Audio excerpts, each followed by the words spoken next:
Permenkes 91 tahun 2015 itu dijelaskan secara detail tentang bagaimana sih sebuah darah atau produk darah yang berkualitas itu dihasilkan.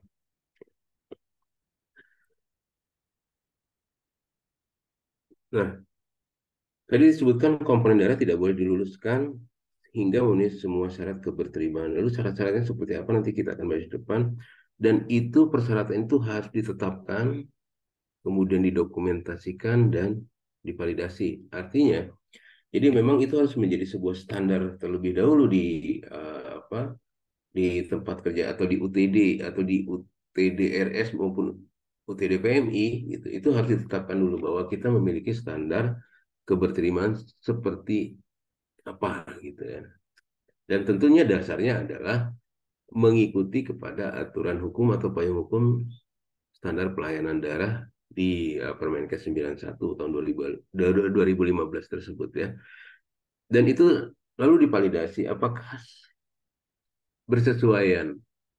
Karena mungkin saja ada perkembangan yang terbaru, kemudian juga itu harus ada beberapa penyesuaian atau validasi yang dilakukan.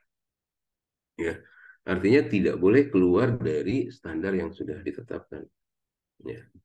Dan di mana pelulusan produk ini sebetulnya akan menjadi gerbang terakhir ya dari laboratorium sebelum didistribusikan ke bagian pelayanan. Di awal saya jelaskan tentang QC bahan baku, mungkin teman-teman masih ingat ya.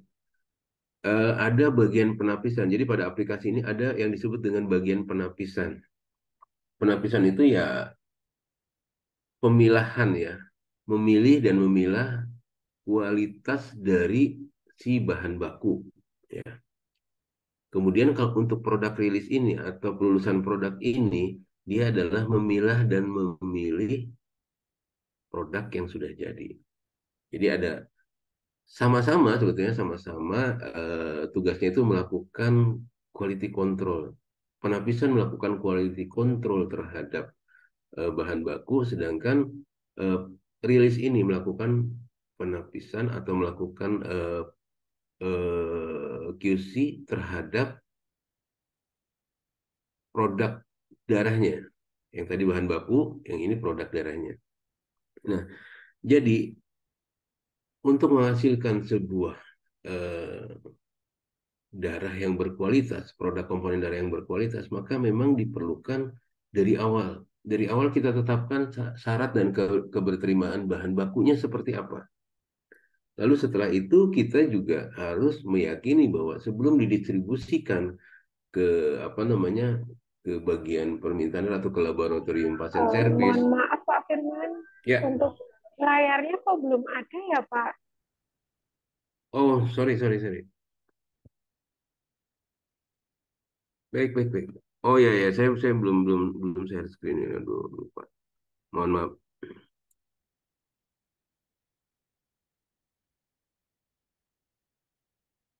Oke, terima kasih.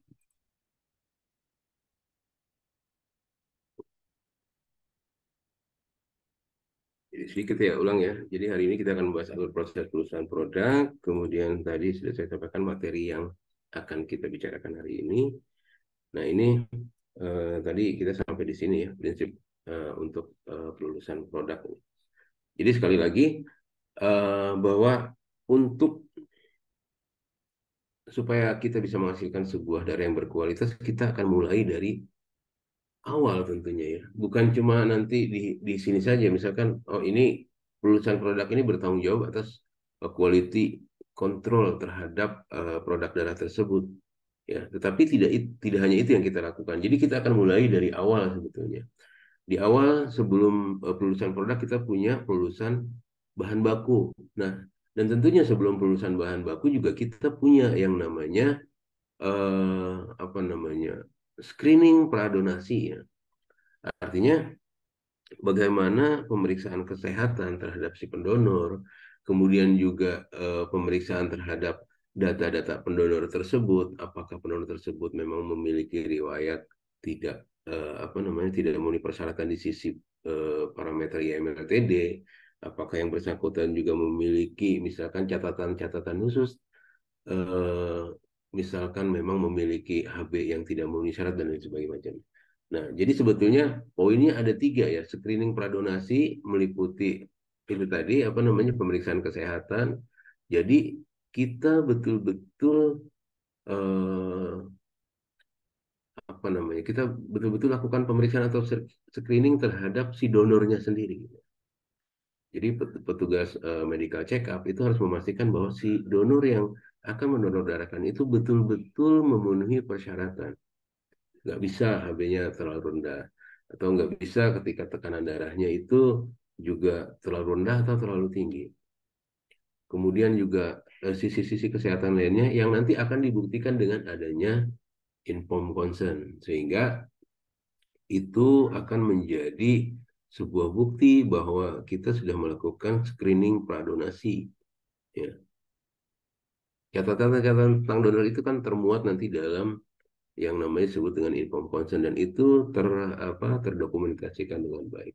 Ya, begitu darah sudah selesai diambil, mereka akan melalui rangkaian yang disebut dengan screening penapisan atau QC penapisan untuk memastikan bahwa bahan baku yang akan nanti diolah menjadi komponen darah itu adalah bahan baku yang memang memenuhi syarat. Kemudian setelah itu kita sampai pada pelulusan produk di mana ada kriteria-kriteria tertentu yang nanti akan kita lakukan pemeriksaan di dalamnya supaya darah ini betul-betul memenuhi persyaratan sesuai dengan standar pelayanan yang sudah ditentukan. Ya. Nah ini untuk persyaratan ya. Eh, ini bisa ditemukan nanti di apa namanya di Permenkes 91 tahun 2015. Nanti bisa mungkin teman-teman googling, download di situ ada tentang standar pelayanan darah. Yang pertama, pengeluaran komponen harus dilakukan atau diawasi oleh petugas yang berwenang atau ditetapkan. Ini juga bagian dari pemenuhan persyaratan ya. Jadi memang harus betul-betul tenaga yang memenuhi syarat. Harus dengan tenaga-tenaga yang memang kualifikasinya sesuai. Di samping itu juga, di samping memang harus memenuhi kualifikasi yang ada, petugas ini pun juga harus memenuhi persyaratan-persyaratan bahwa petugas tersebut betul adalah petugas yang memiliki kewenangan. Kemudian di samping memiliki kewenangan juga kompetensi yang memang dibutuhkan itu harus sesuai. Jadi tidak bisa misalkan karena apa namanya eh, ada beberapa petugas yang seperti misalkan perawat ya di UTD kemudian dilibatkan untuk pemeriksa untuk apa namanya di bagian eh, pelulusan produk itu tidak bisa ya.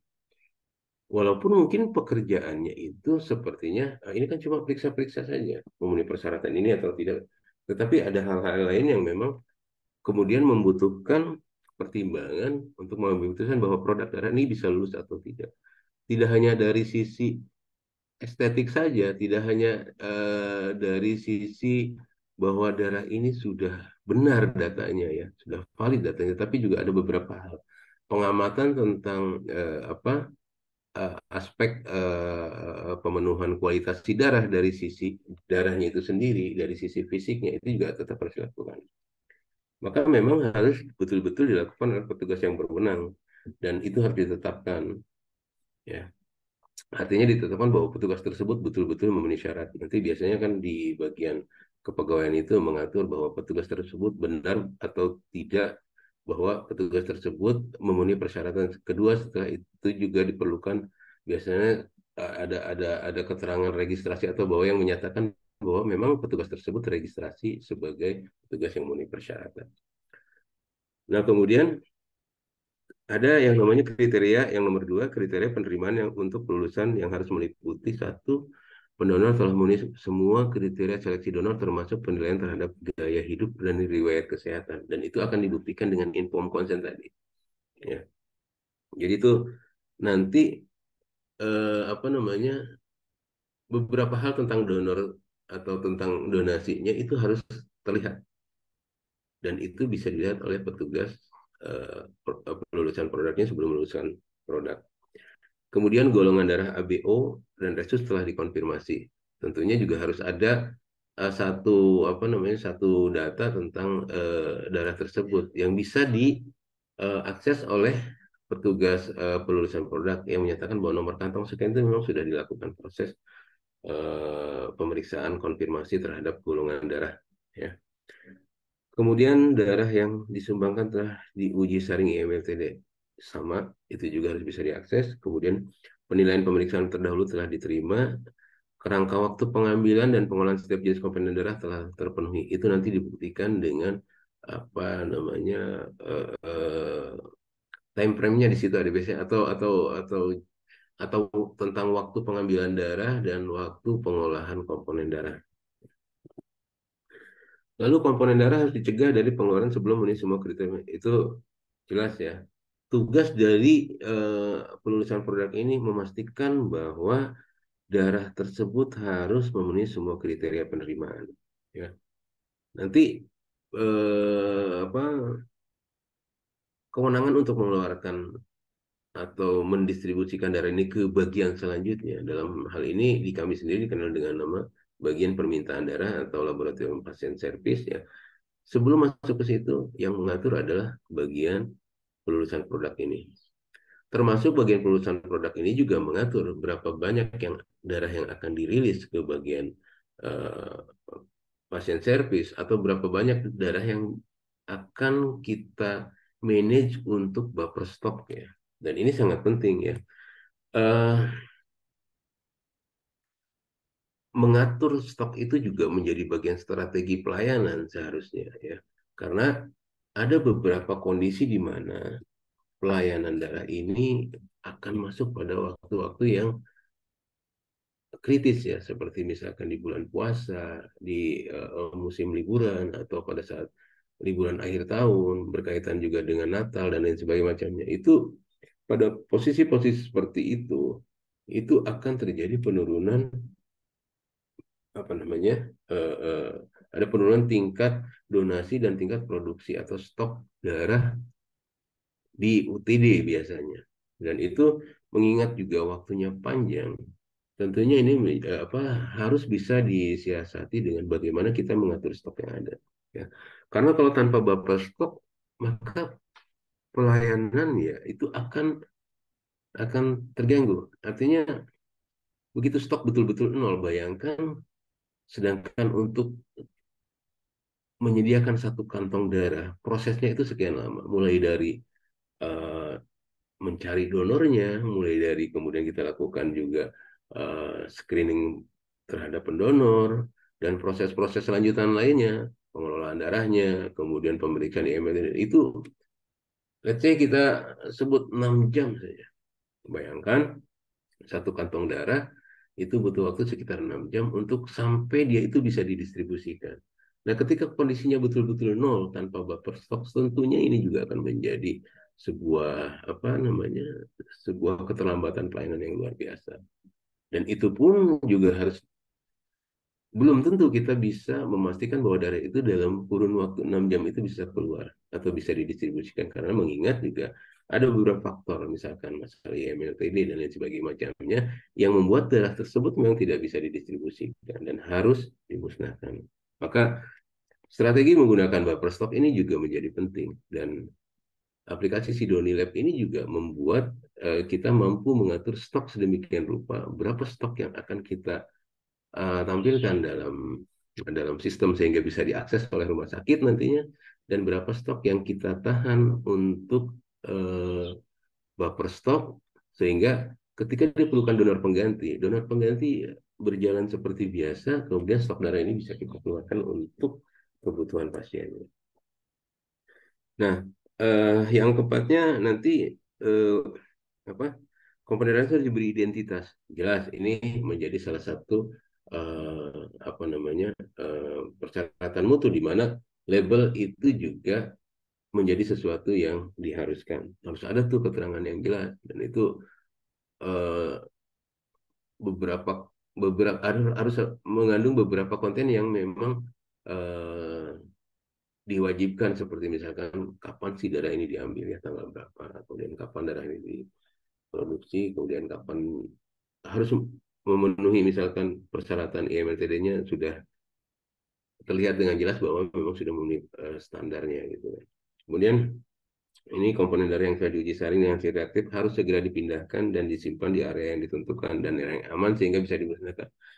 Nah, secara fisik semua darah yang eh, dihasilkan dari bagian produksi komponen darah itu akan dikirimkan ke bagian pelulusan produk, di mana di bagian pelulusan produk itu dilakukan karantina terhadap produk-produk hasil dari pengolahan di komponen darah. Nah, semua produk disimpan di situ sambil menunggu proses pelulusan produk yang dilakukan di bagian pelulusan produk. Jadi sampai dengan pelabelan nantinya. Selanjutnya prosedur untuk penilaian penerimaan kelulusan komponen perusahaan tidak memenuhi persyaratan harus dipenuhi.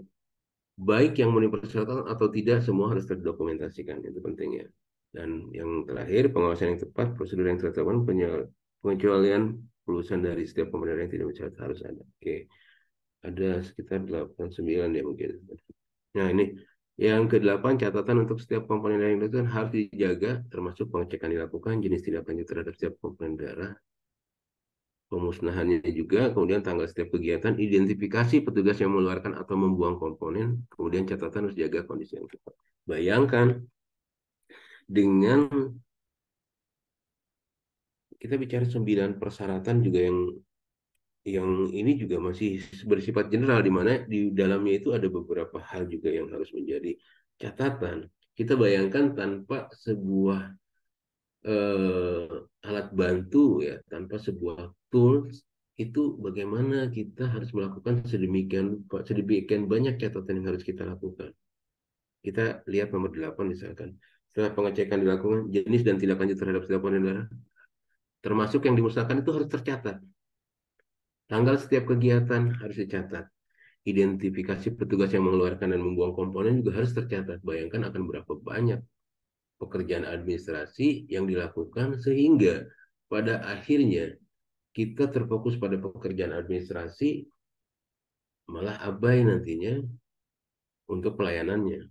Bagaimana dengan kasus Sito nantinya, ini akan jadi bumerang. Maka perlu adanya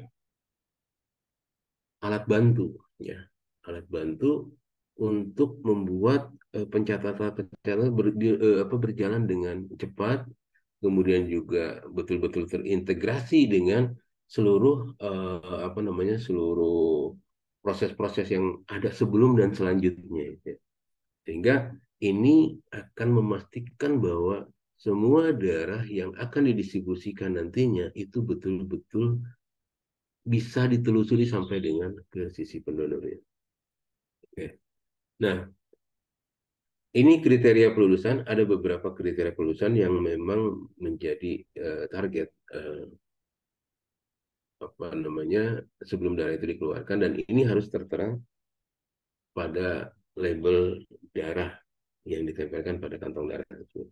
Yang pertama, eh, bahwa donor tersebut harus memenuhi semua kriteria seleksi, ya. Nanti ada poin-poin tentang itu yang akan masuk, misalkan kalau di labelnya sendiri mungkin tidak semua ya, tetapi di bagian pelulusan produk itu bagaimana petugas pelulusan produk ini harus mampu mengakses atau harus memiliki akses untuk melihat apakah donor pendonornya ini memenuhi persyaratan itu berdasarkan data-data yang ada di situ.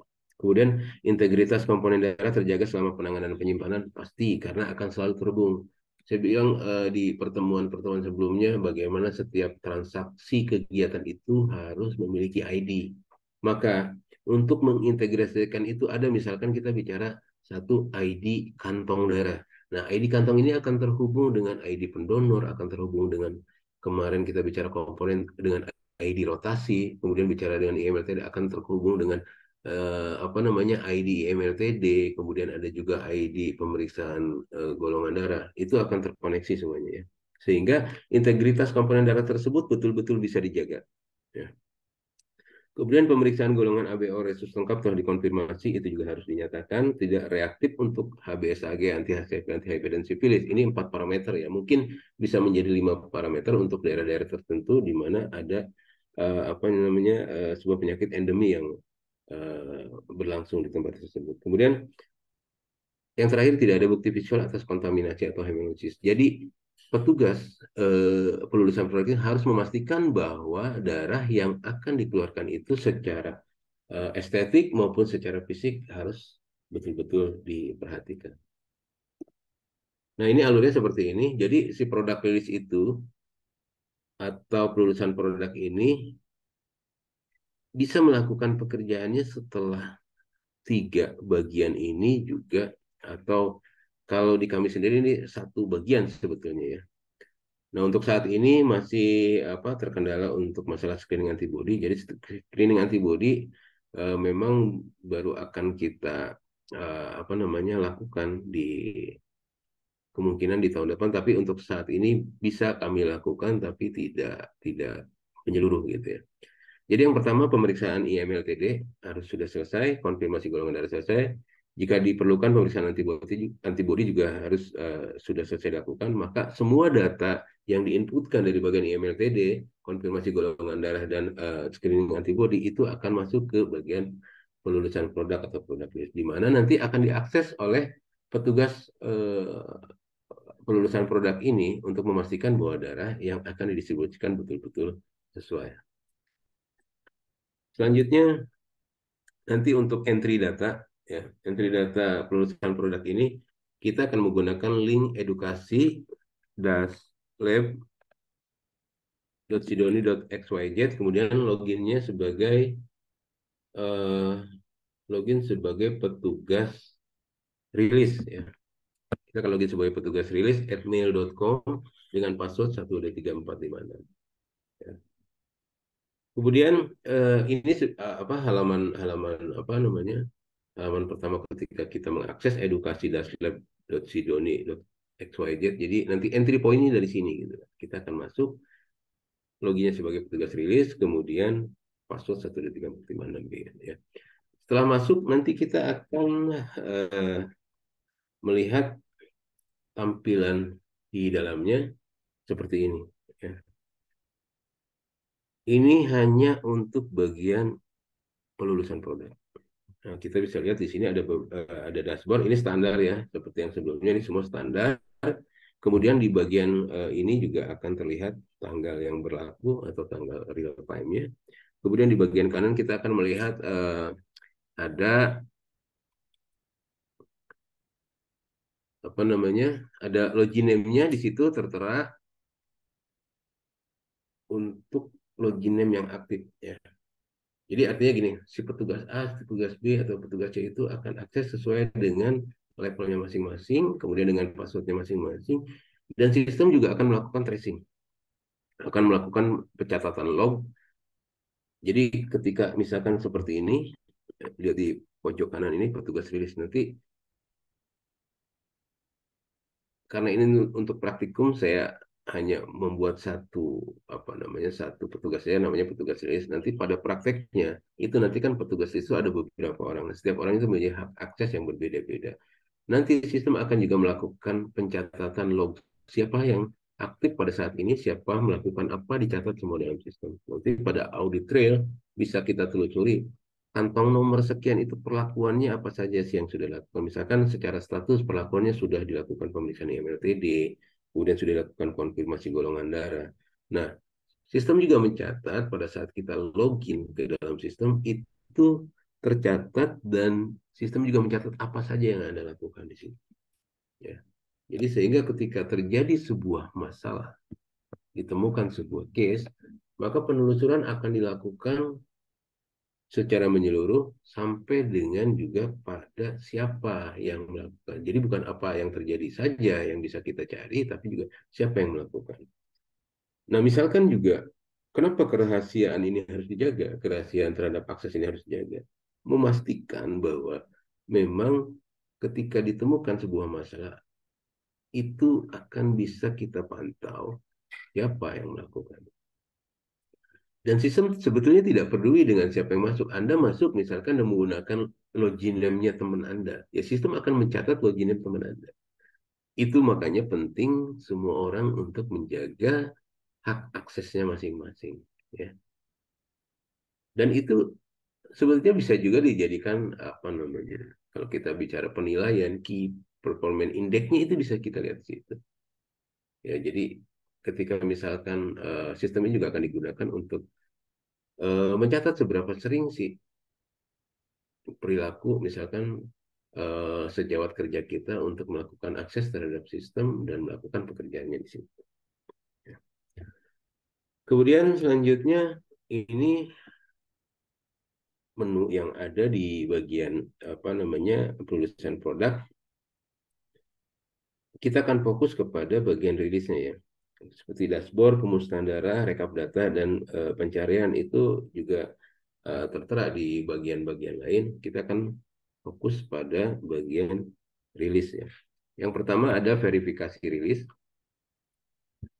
di mana di dalamnya nanti petugas itu akan melihat beberapa sisi ya produk ini gitu ya. Jadi dari sisi donasinya seperti apa sih, dari sisi pembuatan komponen darah, kemudian dari sisi apa pemeriksaan IMLTD dan lain sebagainya macamnya. Nanti setelah semuanya selesai diperiksa baru akan dinyatakan lulus setelah memang petugas pelurusan produk itu menganggap bahwa darah yang akan diluluskan ini memang betul-betul memenuhi kriteria keberterimaan yang sudah ditetapkan oleh eh, institusinya, oleh UTD-nya, dan itu sudah disepakati dengan bagian mutu biasanya. Kemudian setelah lakukan verifikasi, kemudian dirilis, maka akan masuk ke daftar rilis. Jadi akan terlihat nanti beberapa darah yang sudah masuk daftar rilis ini belum belum masuk ke next-nya ya, belum masuk ke bagian apa namanya permintaan darah, baru masuk ke daftar rilis saja. Nah, dari situ kemudian petugas pelulusan produk ini melakukan yang namanya manajemen stok. Jadi petugas pelulusan produk ini akan mengatur berapa darah yang akan didistribusikan ke bagian apa namanya ke bagian laboratorium permintaan darah dan berapa yang akan dijadikan buffer stok. Ya, tentunya ini menyangkut nanti kerjasama dan komunikasi antara petugas rilis dengan petugas atau ya petugas penulisan produk dengan petugas yang ada di bagian apa namanya distribusi darah ke rumah sakit ya atau bagian pasien servis kami menyebutnya. Kemudian juga setelah itu ada rilis PS.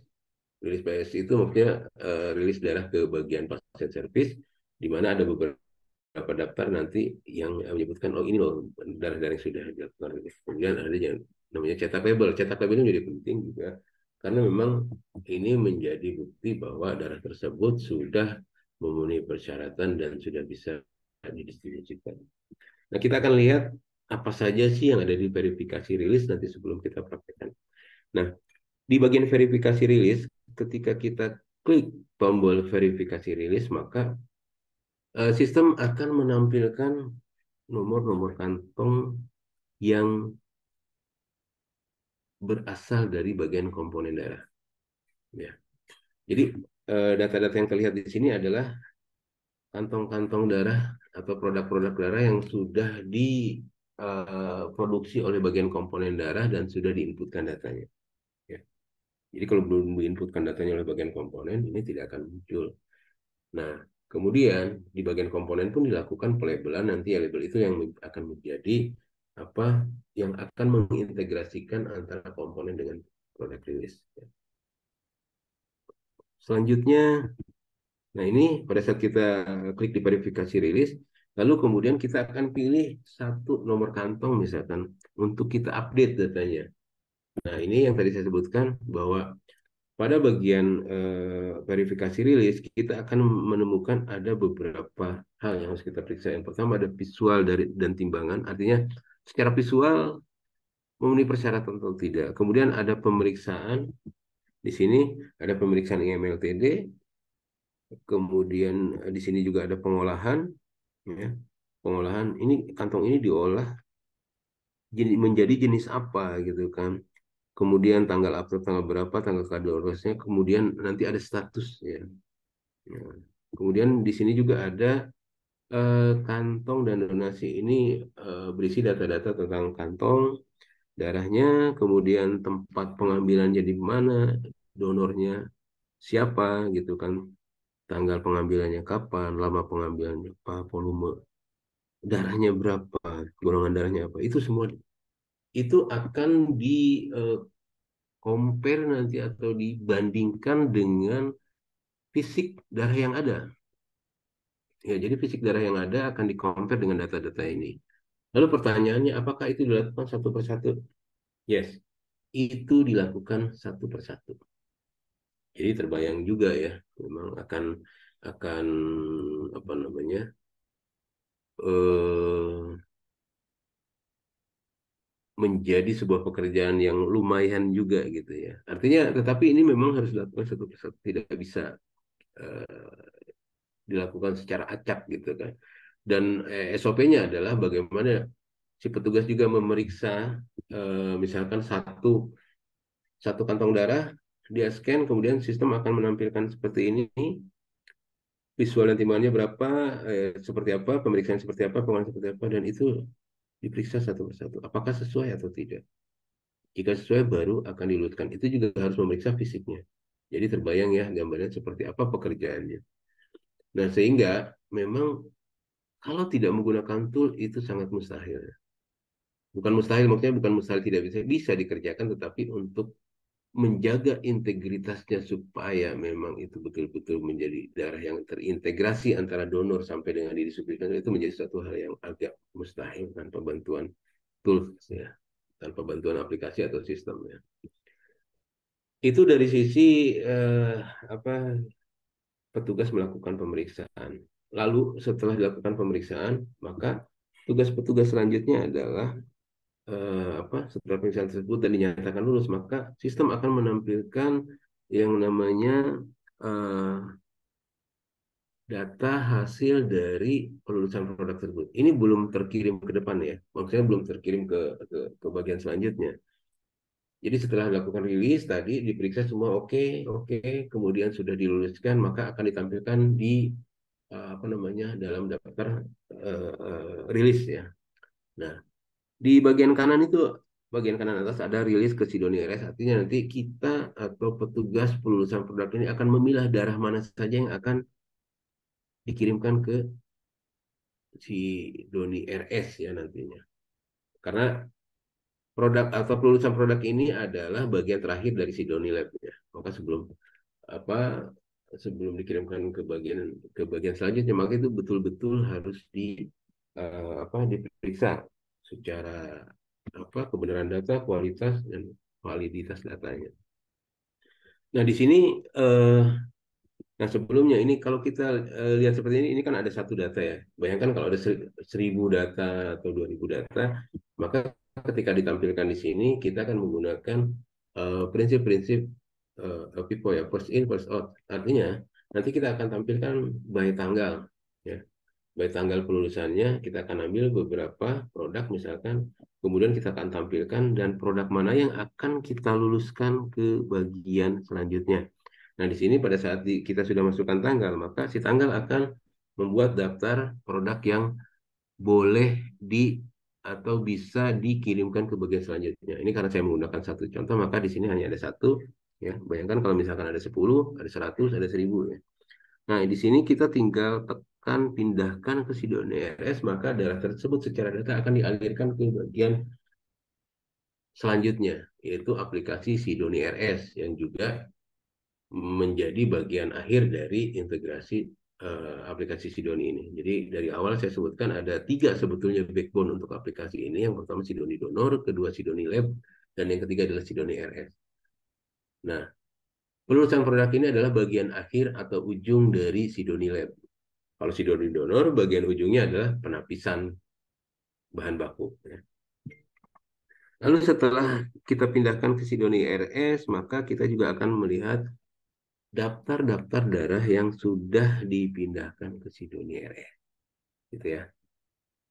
Nah, ini akan terlihat di sini. Kemudian ada satu hal yang juga penting sebelum ini masuk sana adalah bagaimana kita membuat sebuah label, ya. Label itu akan menjadi apa namanya penanda atau identitas si darah tersebut. Gambarnya seperti ini. Di label itu akan menyebutkan nama instansi, kemudian jenis produk, ya, jenis produk, kemudian volume, kemudian juga golongan darah dan resus, kemudian di situ ada tanggal aktab, ada tanggal expire, ada lama pengambilan ketika itu yang tadi saya sebutkan ada beberapa konteksnya dalam label ini ada beberapa hal yang diambil dari masing-masing bagian ya. Kemudian harus sudah dinyatakan non reaktif terhadap 4 parameter minimal ya.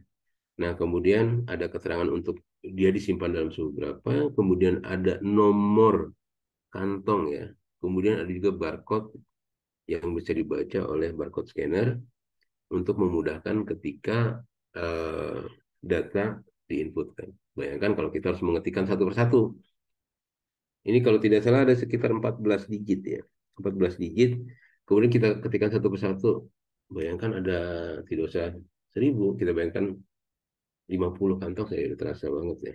Maka di sini kita berikan fasilitas barcode supaya nanti dibaca oleh barcode scanner sehingga memudahkan petugas untuk mengidentifikasi nomor tersebut. Dan ini juga untuk meminimalisir kesalahan ya, karena sekian banyak kantong dengan sekian panjang nomor itu akan sangat melelahkan tentunya. Nah, tetap kita buat yang namanya apa namanya nomor kantong ya. Nomor kantong ini pada saat mungkin ada satu dua barcode yang bermasalah entah terlipat atau misalkan dia kurang jelas pada saat print out di barcode printingnya, maka kita bisa inputkan datanya menggunakan nomor kantong yang tersedia. Jadi eh, kita juga tetap memberikan memberikan apa sih satu satu satu jalan ya ketika ada masalah pada sistem pembacaan di barcode scannernya. Ya, oke. Demikian untuk secara teori hari ini sudah saya sampaikan apa paparannya. Sebelum kita masuk ke praktek, saya buka dulu jika ada pertanyaan. Silakan. Sebelum saya lanjut ke praktikum ya. Ada yang bertanya? Nggak ada, Pak. Belum, Pak. Belum, Pak. Oke, baik. Ah,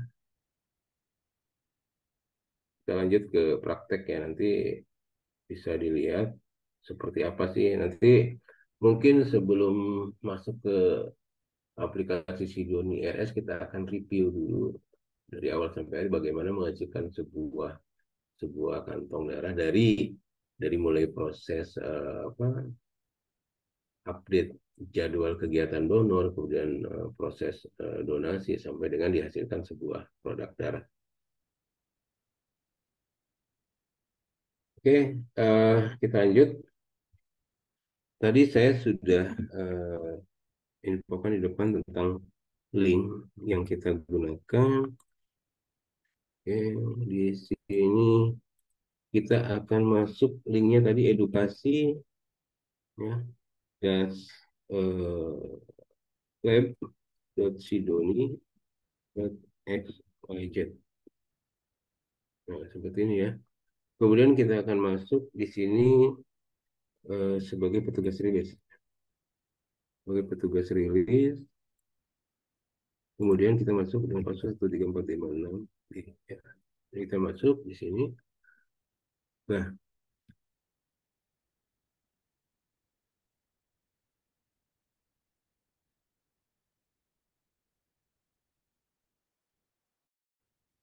ini tampilan ini ya.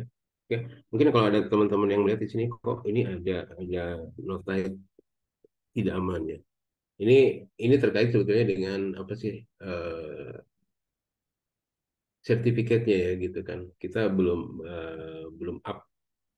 update untuk sertifikat keamanannya di sini. Tapi sebetulnya ini tidak masalah ya. Kemudian di sini kita akan lihat ini dashboard. Ketika kita sudah masuk ke halaman login, kemudian kita akan melihat tampilan pertama seperti ini. Di sebelah kiri ada beberapa menu, kemudian di sebelah kanan tampilan seperti apa. Kita lihat di sini ada menu pemesanan darah. ini bisa diakses oleh beberapa bagian karena memang pemusnahan darah ini akan berbeda-beda tempat. Nah, tadi misalkan di penapisan, dia akan ketemu darah-darah yang tidak memenuhi persyaratan, maka petugas di penapisan dapat melakukan pemusnahan darah. Kemudian ketika ditemukan juga darah-darah yang aktif, maka petugas dari pemeriksaan pengamanan darah itu juga akan melakukan pemusnahan darah. Maka setiap bagian itu kemungkinannya akan memiliki yang namanya menu pemusnahan darah. Ya, begitu juga ketika sampai di aplikasi Sidonia RS di pasien servis, maka ditemukan juga eh, menu pemusnahan darah untuk darah-darah yang sudah expired. Kemudian ini untuk bagian poin pentingnya adalah ketika dirilis kita akan berkaitan dengan 4 submenu ini: verifikasi rilis, daftar rilis, rilis PS, dan cetak label. Lalu ini ada rekapitulasi data, ini rekap pemusnahan darah dan rekap berapa darah yang sudah dirilis. Kemudian ada juga menu pencarian. Menu pencarian ini untuk melihat, untuk mentrace nomor kantong tertentu, datanya seperti apa, informasinya seperti apa. Oke, kita mulai dengan submenu rilis ya. Seperti tadi saya sampaikan di materi slide tadi, verifikasi rilis, ketika kita klik verifikasi rilis, ini akan menampilkan nomor-nomor kantong yang siap untuk diperiksa atau siap dilakukan pemeriksaan terhadapnya. Ya, saya sudah sempat buat beberapa nomor kantong. Ya, coba kita akan cek di sini. Pada tanggal 21 kemarin saya buat datanya di sini. Oke. Nomor kantongnya 3603. Waktu itu tanggal 21 berarti 20, kita masukkan tahun 23, kemudian kita masukkan bulan ya 06 tanggal 21. Ya. Kita menemukan ada, sebetulnya saya masukkan ada 9, cuma yang 3 sudah rilis. Kita akan coba rilis ya. Saya akan coba rilis di sini satu nomor kantong. Kemudian update. Nah, pada saat update dia akan menampilkan verifikasi rilis seperti ini. Kita bisa cek di sini nanti kantong darahnya benar nggak nih, kantong darahnya miliknya JMS. Ya. Volume kantongnya berapa nih? Tanggal ED kantong, tanggal input logistik, ya, tanggal masuk ke dari gudang aptab ke bagian aptab. Kemudian ada juga tempat pengambilan. Di mana tempat pengambilannya? Oh, ternyata tempat pengambilannya waktu itu di kegiatan NAISO cabang BSD Tangerang. Kemudian ada juga kode pendonor. Nah, kode pendonor ini adalah orang yang mendonorkan darahnya, ID-nya, kemudian nama pendonornya. Kemudian tanggal pengambilannya sesuai atau tidak, nanti di cross check dengan data yang ada, dengan fisiknya ya. Ambil satu kantong darah, kemudian di scan, lalu sistem akan menampilkan data-data tentang kantong tersebut. Nah, begitu juga dengan sisi pengolahannya. Ya. Kemudian sisi pengolahan ini kita lihat ada ini kantong apa gitu kan. Oh, ternyata ini kantongnya kantong triple ya. Jadi satu kantong utama akan menghasilkan 3 produk ya di sini ABC, kemudian ada produknya apa saja. Ada produk PRC, ada produk FVP, dan produk TC. Ya, tanggal aptab, tanggal kadaluarsa, tanggal periksa.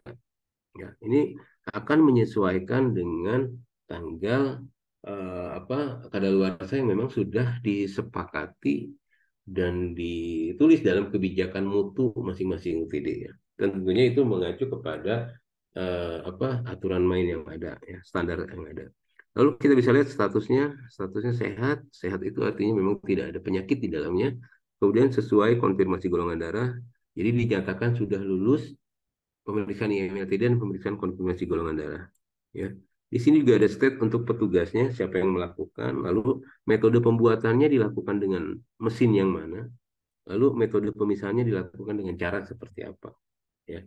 Lalu kemudian pemeriksaan, nah ini pemeriksaannya bahwa kantong tersebut sudah dinyatakan lulus atau non-reaktif terhadap 4 parameter ya.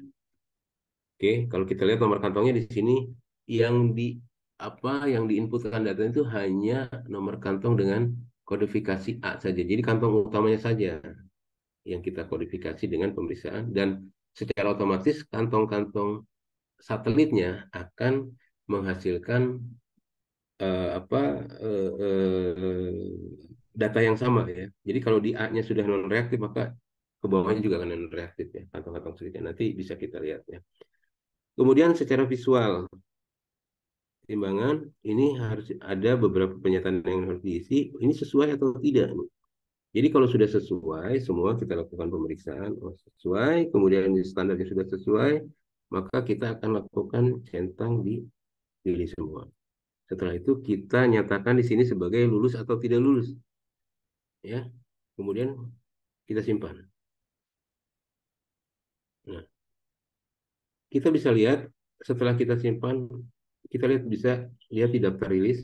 Ini sekarang ada dua, tadi pagi saya sudah lakukan. Kemudian ini ada satu lagi yang barusan saya lakukan dengan nomor kantong ini ya. Oke, coba kita verifikasikan beberapa nomor lagi. Kita cari di sini tadi A-nya. Sekarang kita mau lihat kantong B-nya gitu.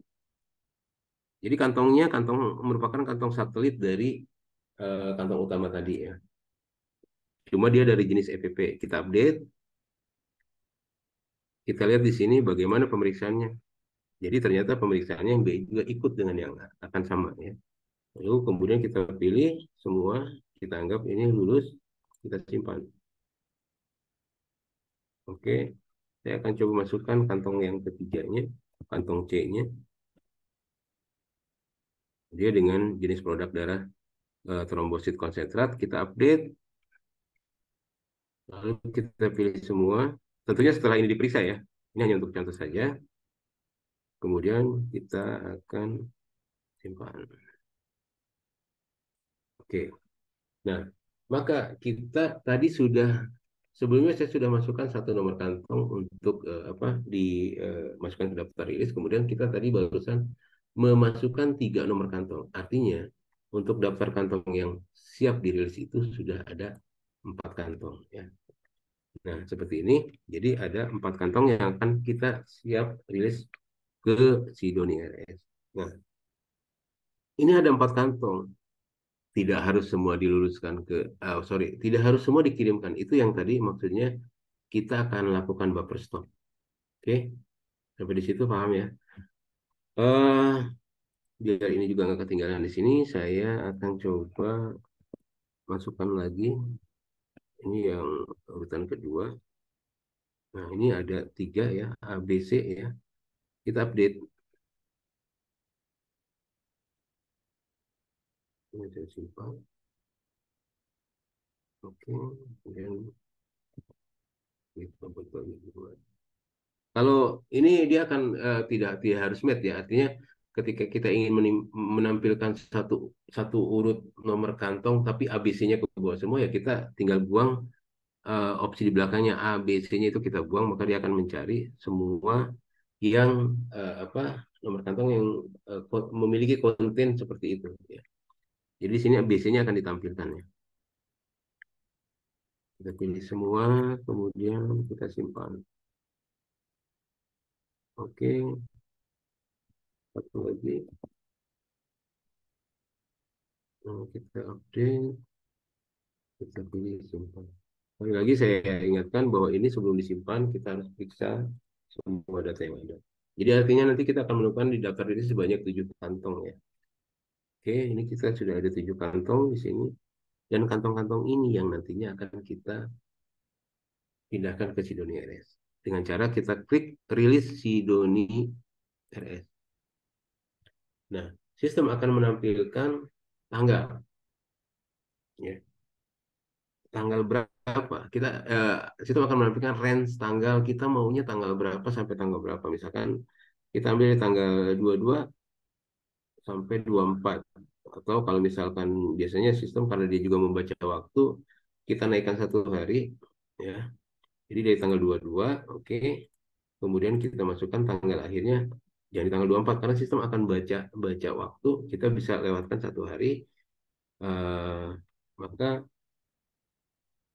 ketika kita klik cari dia akan menampilkan sekian banyak nomor kantong. Kebetulan memang dari kurun waktu tanggal 22 sampai dengan tanggal 25 yang tadi saya buat range-nya itu hanya ada 7 kantong darah yang bisa dipindahkan ke bagian Sidonia. Nah, ini disinilah akhirnya petugas dari pelulusan produk ini harus mengatur stok darah, ya, mengatur stok darah sesuai dengan kebutuhan. Maka perlu ini ya, perlu perlu komunikasi yang baik antara petugas pasien service dengan petugas pelulusan produk. Nah, buffer stok yang sudah ditentukan juga harus jelas. Misalkan untuk golongan B, PRC itu stoknya berapa? Kemudian untuk TC golongan A stoknya berapa? Buffer stok ya, stok penyangga. Ya.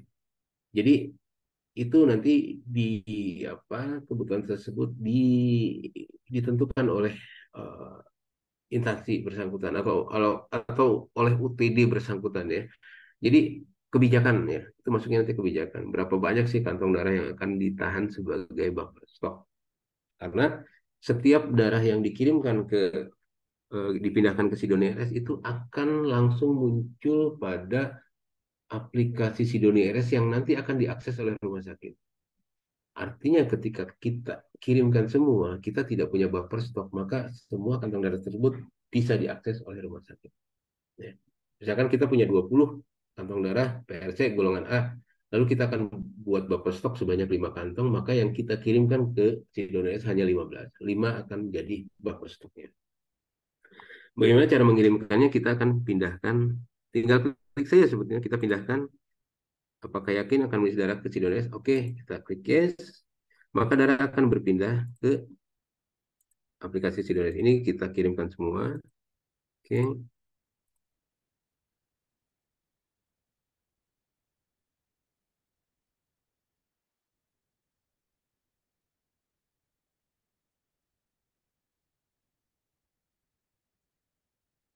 yes. Jadi ketujuh kantong darah tersebut sudah kita pindahkan ke Sidonia RS. Maka eh, kita akan cek apakah di daftar rilis itu masih ada. Ternyata sudah kosong karena semua darah sudah dipindahkan.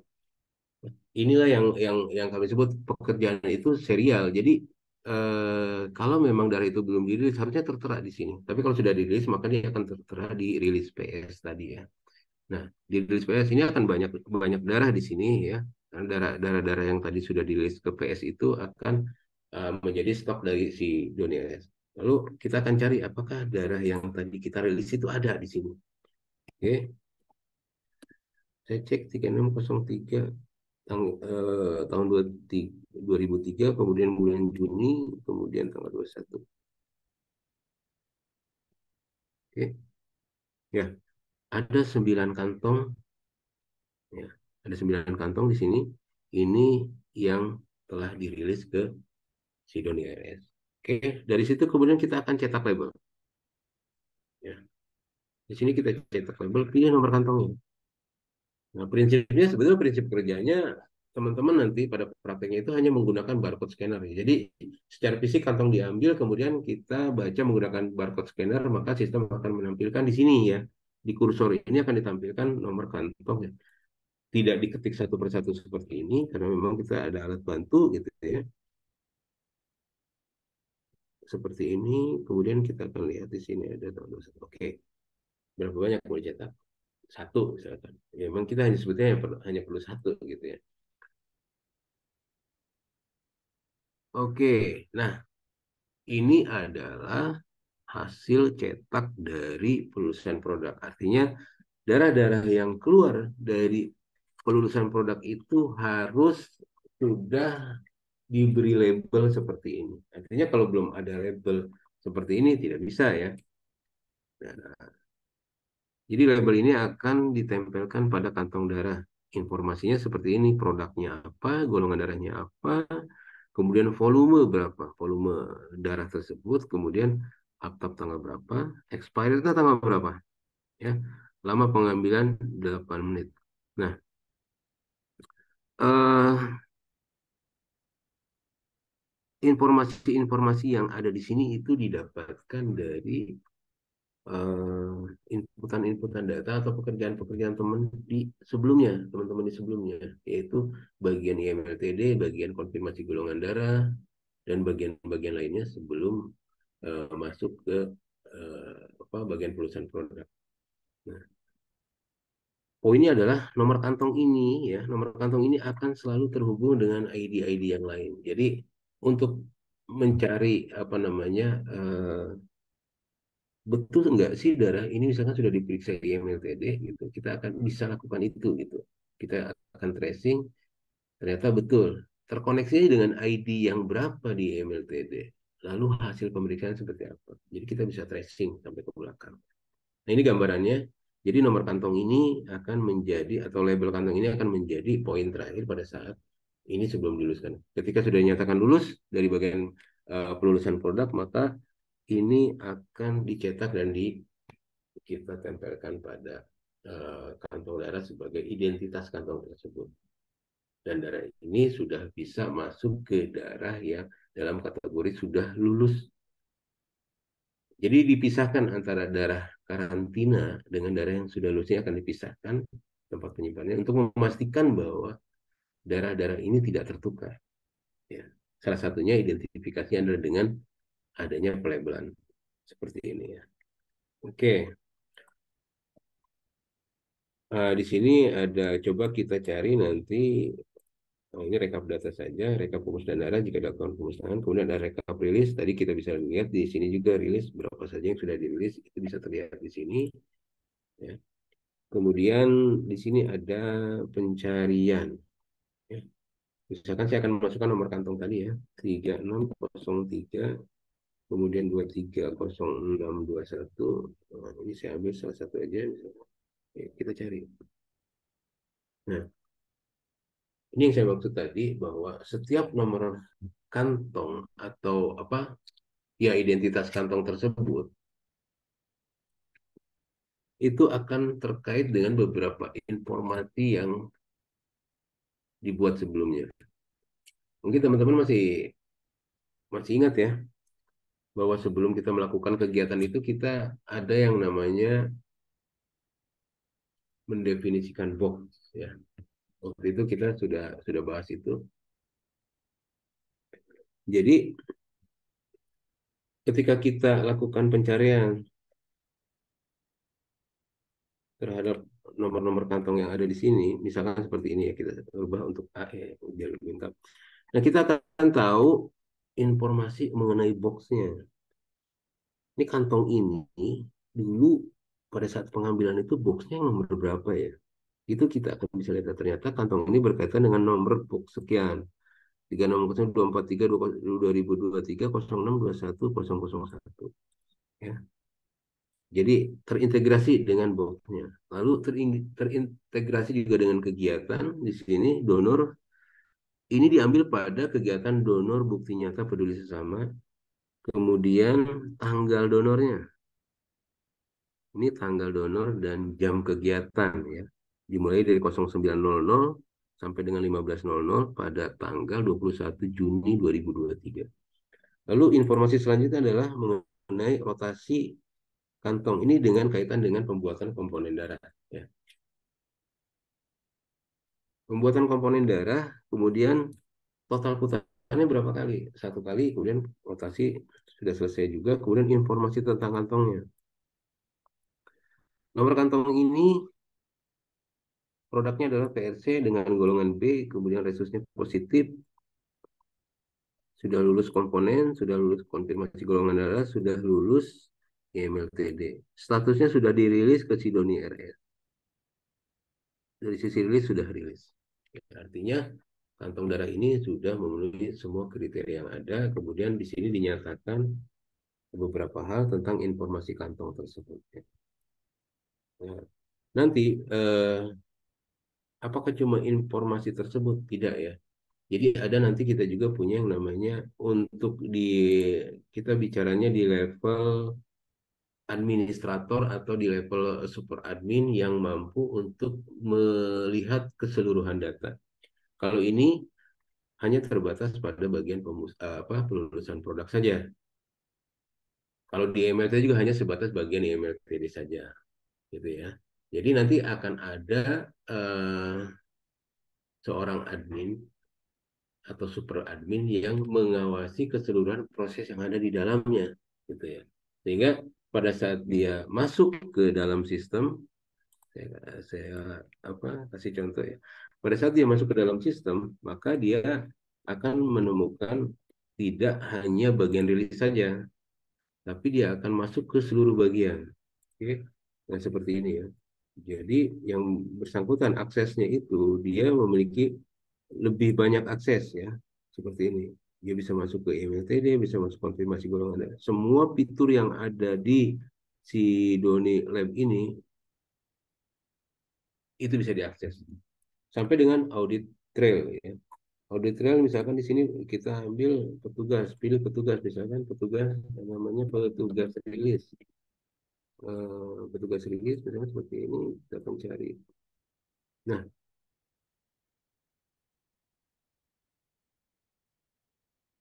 kita akan lihat di sini ada beberapa, misalkan kita mau audit nih, misalkan petugas yang namanya Adina.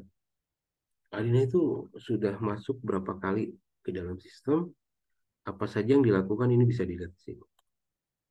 Ya. Misalkan kita cari di sini juga, misalkan ada petugas lain, kita cari di sini. Nah, jadi pada tanggal sekian ada user yang bernama Lusilawati dengan IP komputer 110.136 sekian, kemudian melakukan kegiatan apa? Verifikasi, misalkan verifikasi order transfusi, kemudian di sini tipenya sebagai pasien service ya. Kemudian memasukkan kantong dengan nomor, sehingga pada audit trail ini itu bisa dilakukan penelusuran pada saat terjadi kasus, dan ini tidak bisa tidak akan menampilkan proses-proses dan orang-orang yang terlibat dalam proses di dalamnya. Jadi kalau pertanyaannya ketika ada case nomor kantong ini ya, ini akan kita lacak sampai ke sini gitu ya. Kita akan lacak sampai di sini. Ini akan tertera, kemudian berikut juga dengan tanggal-tanggalnya. Di sini misalkan pada tanggal 25 atas nama Lusilawati dengan IP komputer sekian itu memasukkan nomor kantong dengan nomor kantong 360321 sekian dengan nomor order misalkan OD sekian sekian sekian. Kemudian di sini ada keterangannya, pasien service melakukan dropping. Nah, sehingga pada saat ada case, kesalahan apa, itu bisa dilihat. Begitu pula ketika ini akan dijadikan sebagai penilaian, misalkan menjadi KPI-nya, dari sini bisa dilihat seberapa banyak petugas ini melakukan pekerjaan di situ gitu ya. Kemudian kita bisa cari juga dengan audit itu nomor kantong ya. Nomor kantong, kita masukkan nomor kantong, seperti ini misalnya, cari. Ya, ini yang kemarin saya lakukan, ini tercatat semua di sini. Ya. Jadi saya masuk sebagai orang logistik, saya masuk untuk melakukan inputan kantong dengan nomor kantong sekian. Kemudian dari situ proses berlanjut pada tanggal 21.06.23. Nah, saya masuk untuk melakukan proses aktab di situ dengan nomor kantong yang sama. Ya, di sini tipenya, tipe kegiatannya melakukan penyadapan darah donor dengan nomor yang sama. Kemudian pada tanggal yang sama saya melakukan kegiatan pemeriksaan golongan darah, penyakit atau MLTD. Kemudian saya melakukan pembuatan komponen, melakukan pemeriksaan konfirmasi golongan darah. Lalu ini tanggal 21. Pada tanggal 24 tadi itu pada saat saya praktek, saya lakukan verifikasi rilis, kemudian melakukan rilis ke Sidonia. Jadi jelas dari sini kita akan bisa melihat siapa melakukan apa terhadap apa. Ya, prinsipnya untuk audit trail itu harus bisa dilakukan seperti itu. Atau kita hanya melihat loginnya saja, misalkan di sini ada login dari tanggal berapa sampai tanggal berapa dan siapa petugasnya. Misalkan saya memasukkan pada tanggal 22 sampai tanggal 24 sekarang atau sampai tanggal 25 besok gitu kan. Pilih petugas di sini misalkan saya masukkan nama saya, kemudian akan cari berapa kali saya melakukan login. dan loginnya kemana saja.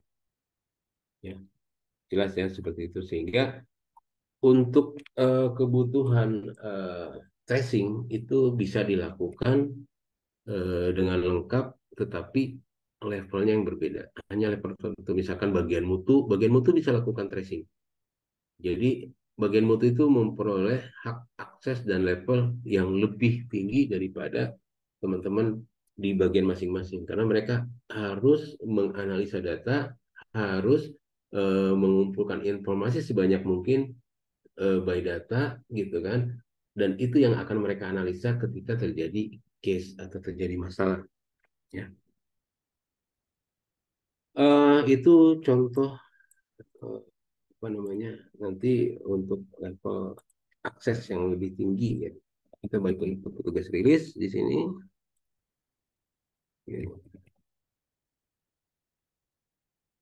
Ya, saya kira sampai di situ penjelasannya untuk praktikum hari ini. Nanti kalian bisa praktekkan ya dari awal, up datanya seperti up jadwalnya seperti apa, lakukan proses pendaftaran donor, lakukan proses apa namanya eh, lain-lainnya sehingga terbentuk satu kantong darah. Itulah rangkaiannya dari awal sampai darah itu bisa eh, atau siap didistribusikan. Nanti kalau memang waktunya cukup, kita akan lakukan satu review bagaimana kita akan melakukan sebuah proses untuk satu kantong darah saja, mulai dari kita up jadwal kegiatannya sampai dengan darah itu siap dan didistribusikan ke rumah sakit. Next, mungkin setelah kita selesai membahas tentang si Doni RS.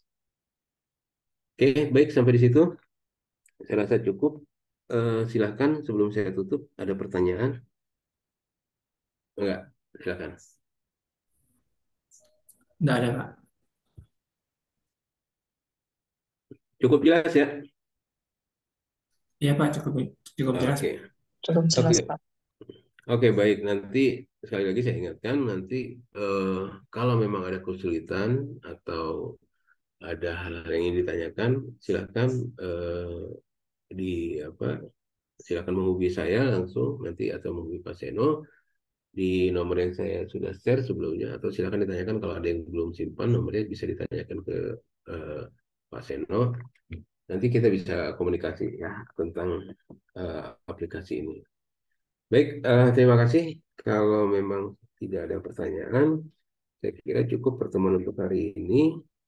Dan sebelum kita tutup, mari kita sama-sama berdoa. Mudah-mudahan apa yang disampaikan, materi yang disampaikan hari ini bisa dipahami dan kemudian juga bisa membuka wawasan kita ke depannya bagaimana upaya-upaya yang dilakukan untuk membuat daerah ini berkualitas, membuat daerah ini juga bisa memang menjadi satu bentuk pertolongan terhadap yang membutuhkan, dan sesuai dengan misi pelayanan darah, bahwa darah ini juga harus bisa tepat, bisa akurat, bisa berkesinambungan. Tentunya kita berharap uh, aplikasi ini juga menjadi satu buah alat bantu untuk bisa menjawab semua tantangan di dalam konteksnya pelayanan darah. Baik, sebelum kita tutup, kita berdoa menurut keyakinan masing-masing. Berdoa dimulai. Doa selesai. Terima kasih sudah hadir hari ini. Assalamualaikum warahmatullahi wabarakatuh. Selamat siang. Selamat siang, terima Selamat kasih. siang, Pak. Oke, baik. Saya izin live dulu ya. Baik, Pak.